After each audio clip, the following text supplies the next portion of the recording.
welcome back to my channel. So, ang gagawin ko ngayon is magluluto ako ng spaghetti na kakaiba ang pasta. Ito yung first time ko na gagawin. So, ito na. Una natin gagawin is maglagay kasi mainit na yung kawali, no. So, ang ilalagay ko gumagamit extra virgin olive oil. So, ito yung gagamitin ko. So, maglagay lang tayo ng konti kasi bawal sa atin ng marami. So, yan na. Ayan. Okay. Ayan. So, mainit na siya. Siguro mainit na kasi kanina pa yan. So, ang next natin na ilalagay is yung itong onion. So, nag-slice ako ng 2 piraso kasi gusto ko ng maraming onion kasi masarap maraming onion. So, ito na. Ilagay na natin to. Ang onion na to. So, yun. Diba? Sabi ko mainit na yun. Ayan na. Ang daming sibuyas, ano? So, ang next na ilalagay natin, paanin na natin ng konti. Palutuin na natin siya ng konti. So, ang next natin ilalagay yung, itong next natin ilalagay is yung garlic. Na, ang estimate ko dito is mga 5 piraso. So, ang bango-bango na. Masarap na. So, ito na ilalagay na natin to. Yan. So, antayin na natin na mag-golden brown yung garlic bago natin ilagay yung ground pork. So, ito yung, pork, ground. So, ilalagay na natin yung guys, ilalagay na natin yung itong pork namin, ground pork. Ayan. Ayan.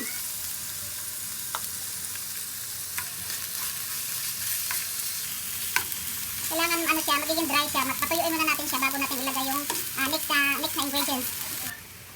Maglagay ako ng pork cubes.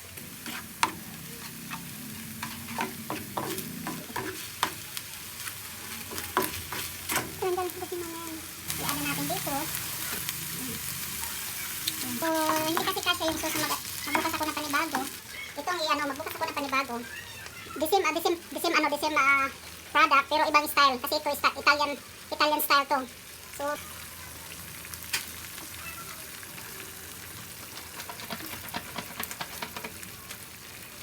dagdagan natin.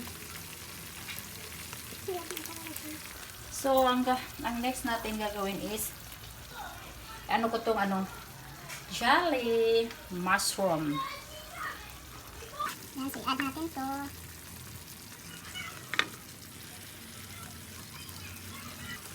Ayan. Diba? Maglagay ako ng konting oyster sauce.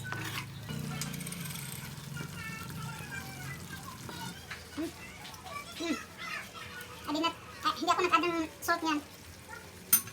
And then, mag-add tayo ng pamintang durog. Pamintang durog. Mas the best kung marami talaga siya. Maraming pamintang durog. Yes, dito. Sige. Yan. Ang sarap nito. Bungga. Ang sarap. Mas gusto ko mas marami. O, diba? And then, next is, maglagay tayo ng this one. May nilalagay kong additional na ingredients which is kakaiba naman na hindi very common. So, nag-additional ako ng cilantro. Cilantro.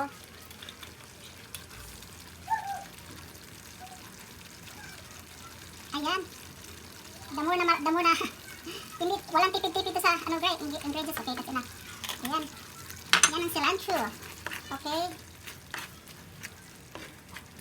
Smells good. And then our next is of course, ang pinaka-inabangan natin yung cheese. Diba? Kailangan mayroon yan. Masarap yan. Ang sarap nito, promise.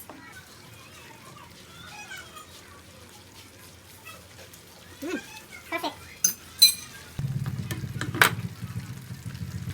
Yan ang inaabangan. Yan, hinahalo ko na, hindi ko na nilalagay doon sa ibabaw ng pasta.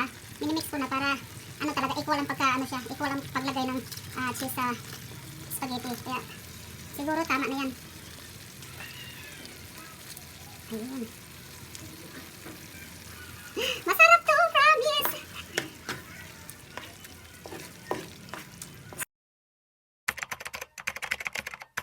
A few moments later.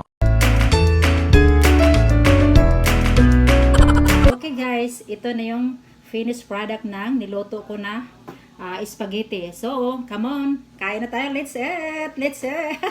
Let's eat. Sige. Okay. So, mayroon ako ditong kimchi. Haluan ko ng kimchi. Tapos, oh my God. Mayroon akong zucchini. Yes. And then, mayroon akong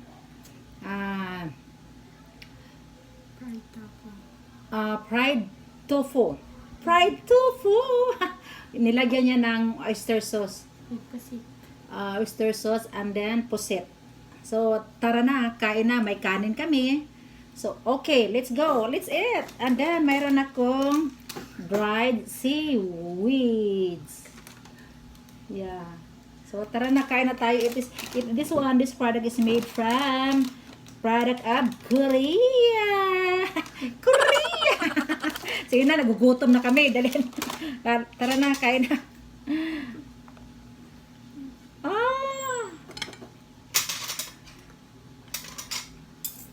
Si Syria ay rice ang gusto ni Siri. Rice ang gusto niya. Konti lang. So, ito yung pasta na hindi na pasta. Yung mataas siya sa fiber. So, ako na. Kain tayo. Ang sarap-sarap. Tama na. Ay.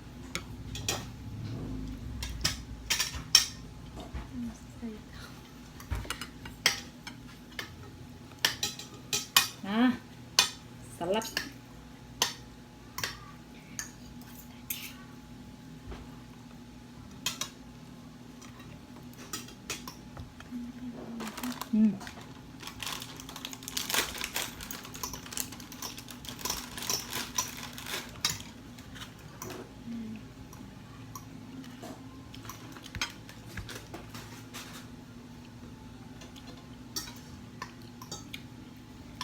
Walang asin. Ay lang parang maalat.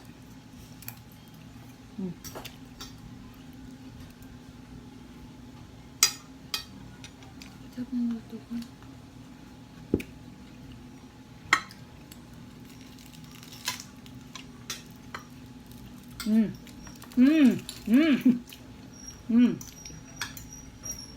Kain tayo.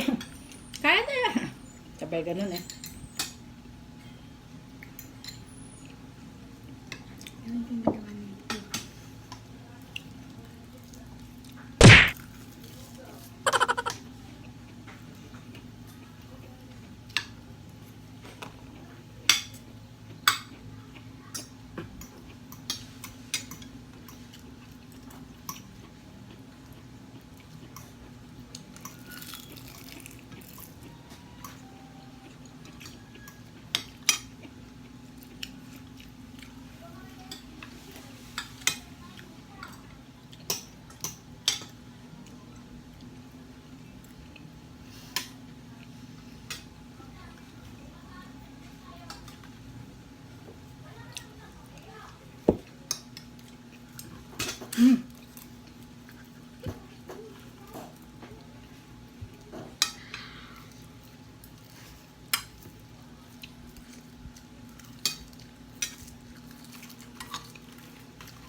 Salita? Pwede may salita? Masarap. Huwag naman salita. Gutom sila. Gutom sila, hindi sila nagsasalita. Pero masarap. Zucchini.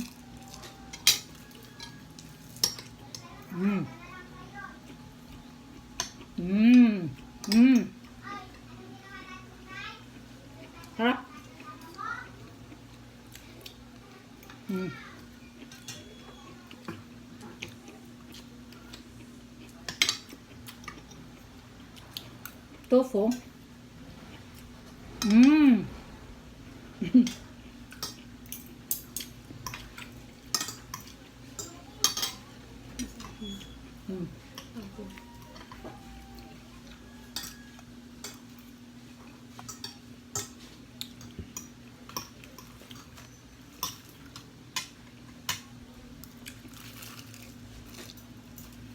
Sarap to, oh.